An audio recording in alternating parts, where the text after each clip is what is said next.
Hi, welcome to Germany. It's Sunday morning here in Hockenheim. I thought I'd make this quick video just to show you some of the therapy equipment I use and carry with me to each race. First of all, the massage couch isn't actually here, but the massage couch I get transported by the team. Ferrari carry this for me to every race, so it either flies or goes on a truck and gets delivered conveniently to my room for when I arrive. But other than that, we've got several bits of kit I carry with me. So we've got, first of all, foam rollers. I'm sure many of you have seen foam rollers in the past, and I think they're quite a useful tool for some self-therapy work. I've got two different ones here. So this is a little sort of travel roller by a company called Skills. It's just smaller than most other foam rollers, so it's just quite convenient to carry with you. This one here is by a company called IntelliRoll. I've got this just to play with because it's got this nice recess in the middle of the foam roller. So the idea is the spine sits through here and you can work on the actual muscles on the side of the spine with this section, and it's actually pretty good. So I've just been playing with that recently, but I haven't used it for so long. I think with foam rollers, one of the interesting things that we have to remember is it's not necessary or even a good idea to foam roll everything that feels tight, and I'm going to make a few videos on foam rolling soon, just to give you a bit more of an indication of what I mean by that. But to give you an example, what I really mean by this is the back. For example, in everyday life we get stiff backache, and a lot of that is really caused by poor postural issues. So sitting down on a computer, sitting down pretty much all day, looking at a mobile phone, we get this very rounded posture with the back, and the muscles in the back get long and locked. So if I give you an example, if we're here, if we're sitting over, hunched over like this, and we've got this sort of horrible posture in the back, so the back muscles are actually on this big stretch, and we get pain, we get discomfort from this position. But if you think of the whole purpose of foam rolling, we've got an idea of just creating length in tissue. So if the calves, for example, are quite tight, we foam roll them, we try and create length in that tissue, we try and get rid of these little knots and problems. If the muscles in the back are already locked long, foam rolling will just create more length in the tissue, and what we don't really want is length in the tissue. It's a much better approach to work on maybe loosening everything at the front, because maybe that's pulling everything forwards to start with, working on posture to get ourselves upright, and strengthening the muscles at the back.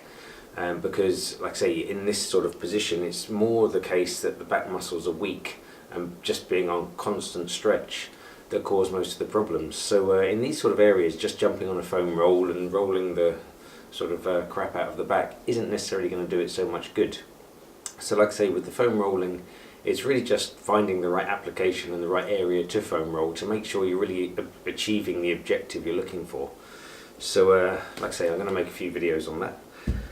What else do I carry with me? Massage balls. I've got two different types here. So the massage balls, if I look to work on myself, I try and approach it in the same way as I would as being a therapist working on someone else. So if we use the glutes as an example, I would foam roll the glutes first and create, if you like, a surface level release. So you're working on all of the muscles in that area. By rolling, you tend to find 1-2 points that are particularly painful, and these are normally trigger points or a particularly tight muscle within that area. So once I've finished sort of surface rolling that area, I go in and do something more specific with like a massage ball. And the massage balls, they just allow a little bit more direct work. So the two I've got here is one by Trigger Point Therapy, which is, I've been using that for a long time, I quite like it, and this other one by a company called Yoga Tune-Up.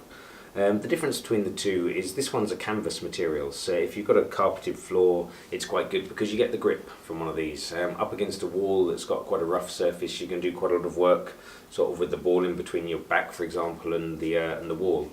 But if you've got a wooden floor, these are sliding all over the place, so it's not quite so convenient. This is where the rubber balls are a little bit better. So if you've got the wooden floor or a shiny door surface that you're trying to use, then the rubber balls are a little bit better. I sometimes use this little peanut looking device. This is just basically two tennis balls taped together, but this is quite good for thoracic mobility.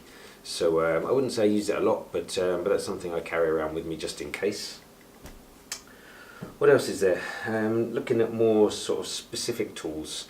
This little wooden device I've used for quite a few years now. It's just handy to get into different areas, more around the spine, so you can actually go in between the spinous processes and move some of the soft tissue around. It's quite good in between the or in the sacroiliac joint area in the lower back. So use that one a little bit.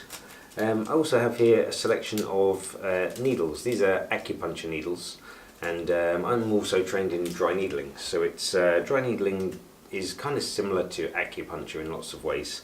Whereas in acupuncture we're looking at energy flows, meridians, sort of soft tissue release. Dry needling is more specific. So what we're trying to do is look at trigger point work. So instead of, if I was working on someone and I find a trigger point within the muscle, which is just a hyper irritable spot, which is holding a whole host of muscles in tension, instead of working and deactivating that with my thumb, we can use the needles for exactly the same thing. And the funny thing is, if I'm working on something with my thumb, you can feel the area that's tight quite easily and you can deactivate it. And when you're actually searching for that area with a needle, it's a little bit harder to hit. So, but the needle, when you do hit a trigger point, you get this twitch response and the muscle just completely relaxes. And I've been using these for maybe 3 or 4 years now, and I find the release they give for the soft tissue is actually quite incredible. They come in various lengths, so we've got these puppies which are a bit longer and some shorter ones. It just depends on the area you're working on. The shorter needles you'd use for areas maybe in the neck, some sort of areas around the spine. The longer ones you're looking at deeper muscles in the legs, the glutes, etc. So I think really with the dry needling, if you're a therapist watching this, it's a great idea as something as an extra tool for your toolbox if you like to get trained in, because like I say, it just opens up a whole new area of possibilities. Sometimes areas don't respond to the treatment you're doing quite so well, so you just try something a little bit different. I think, like I said, the important thing is really just to really understand the underlying areas that you're poking a needle into, because certain areas like the lungs do not respond very well to needles. But other areas like, for example, subscapularis, underneath the scapula, you can use several techniques really to get up underneath those, but by lifting the scapula and welling a needle underneath it and working on subscapularis like that offers a fantastic release, and that can help unlock the whole shoulder area if that's tight, and you can work on most of the rotator cuff area with the needles. So again, like I say, it's well worth, if you're a therapist watching this, having a look at dry needling as an option, just to give you a few more options with your therapy. Moving on a little bit more to the tools, we have a whole host of different tools here. These are really going into the realms of instrument assisted massage. So there's a whole host of things you can do with these. So this long crowbar looking thing, that looks more like a handlebar actually, is useful really just for lots of long work on the legs, adductors, quads, hamstrings, sort of side of the legs. Calves is pretty good for as well. The other area that I tend to use this mostly for is, again, shoulder blade. So you can get someone side lying, scoop up underneath the shoulder blade and practically lift someone off the couch, and again offers a really good release for that sort of area. So this is quite a good tool for that. We have several smaller tools which are pretty similar looking, just different sizes really, and the size just depends on what area you're working on. So you've got quite a few different sides and shapes to fit in just with different parts of the body. So if you're working on smaller areas maybe of the forearms, you work on areas maybe up in the occiput, the neck area, this sort of area is quite nice to work with. If you're looking at something a bit bigger muscle wise, maybe some of the leg work, you could use something like this. Sometimes in between the back I use this, in between the shoulder blades. Really just saves your hands more than anything else. So again, if you're a therapist watching this, it gives you another option to work on different areas. One thing that these are actually very good for is just picking up rubbish within different areas. So as an example, I was working on my dad actually the other day. He's got an Achilles problem, and working with these tools through these different areas, you can really get a good sense of where all the crap and grit is within these tendinous sheaths, and help clear a lot of it out. And like I say, I find them very effective on the majority of muscle groups for doing that. So again, just offers something a little bit different. And this little tool here, same company, is just working on smaller areas. So for example, you can really work on areas within the hand, with the feet. Again, areas around the neck are very good for this with this tool. Could use it around the ankles. I find that one very handy, use that one quite a lot. This next device, which looks a bit more like a weapon, comes more from the realms of osteopathy, and you've got two little hooks, if you like, on the sides. So for these, it's just really to hook under different muscles, tendons, ligaments, just to get everything moving.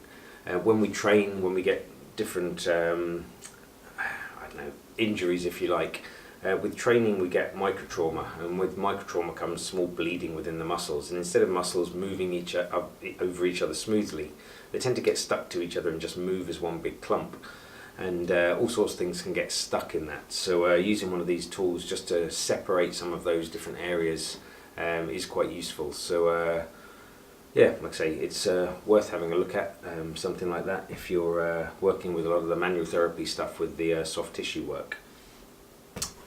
Last thing I have here really is massage cream, and I actually don't use it very often. I tend to use just my hands more, but the massage cream, if you're using some of the tools, will give some sort of ease to that, and like I say, I use it every now and then. But this one is a company called Biotone. I find that probably the best one that I've used. So like I say, again, if you're using more traditional massage work, that's a cream that's well worth considering. Other than that, it's really just my hands, and they come with me everywhere. No one has to transport them for me. So I think with your hands, it's like I say, whatever skill you learn, if you're a physiotherapist, an osteopath, a chiropractic, soft tissue sort of worker, soft tissue manipulator, just knowing how to use your hands well is a big plus. So like I say, that's really it. So I carry all this with me to every race, every test, and the team transports the massage couch. Hopefully that's given you a little bit of an insight into the sort of stuff I carry with me, and hopefully we have a good race today. Looks like it might be a bit drier, which is good. Anyway, enjoy the race, and I'll pop one of these videos back soon. Take care, bye bye.